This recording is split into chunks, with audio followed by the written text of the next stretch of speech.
good morning guys, kasabong Luzon Business na lalo na sa inyo ating mga followers, ating mga viewers, ating subscribers dito sa aking channel YouTube Kalyaw Kasabong TV. Sa umaga na ito ngayon, nandito ako sa bahay, nagko-content. I-update ko kayo, papakita ko sa inyo. Ito siya linyada ko nga kulay bulik dum. Yan. Ito siya ang nakawala na istag ko nga nikipagtukaan sa mga kasamahan niya.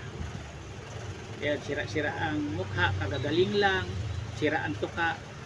Pero alam nyo ba, ang pag-alagang manok kasi para sa akin, itinuring ko ito na pangalawang pamilya.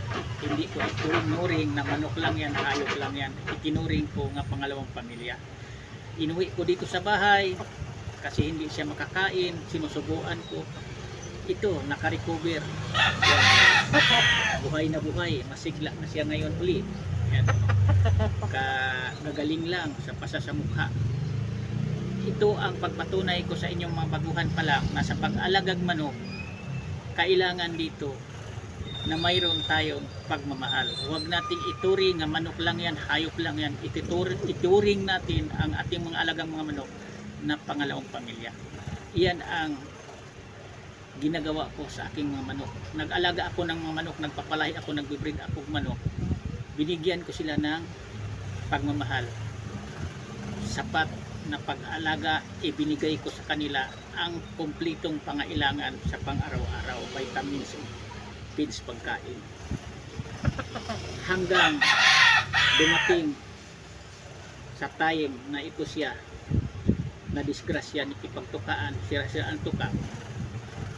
Dito ko pinaramdam sa kanya ang tunay kong pagmamahal bilang tag-alaga sa kanya.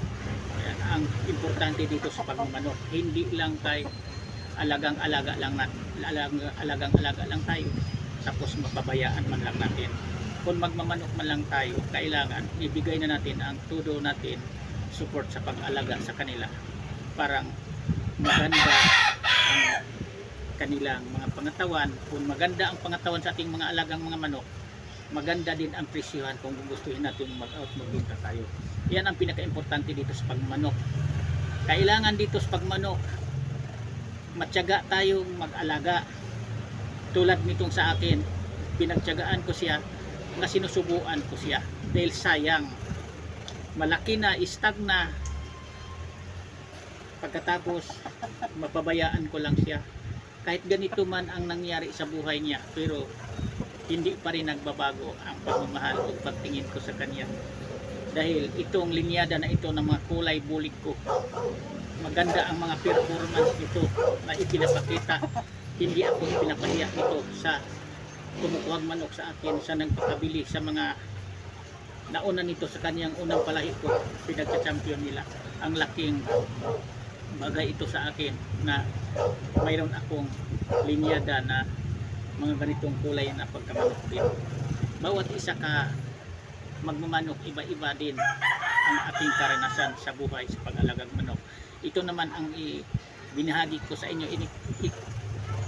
pinikwento ko ang ating namang karanasan sa pag-alaga na nagkaroon ako ng manok na alagain, sinusubuan ko ito ngayon. Nitsagaan ko talaga siyang susubuan para maipagpatuloy pa niya ang kanyang buhay. Kung hindi naman ito pwedeng gagamitin pang laro, pero magagamit ko ito para sa pagpadami sa lahi niya, papalahiin ko muna ito siya. Yan lang, sana mayroon kayong kunting mapulot o matutunan na mga baguhan pa lang nagpapalahig manok na kailangan sa pagmamanok. Huwag nating ituring na manok lang yan, hayop lang yan. Ituring natin na pangalawang pamilya, ibibigay natin sa kanila ang ating tunay ding pagmamahal. Yan lang, thank you ulit po manood. Bye bye, bukas ulit.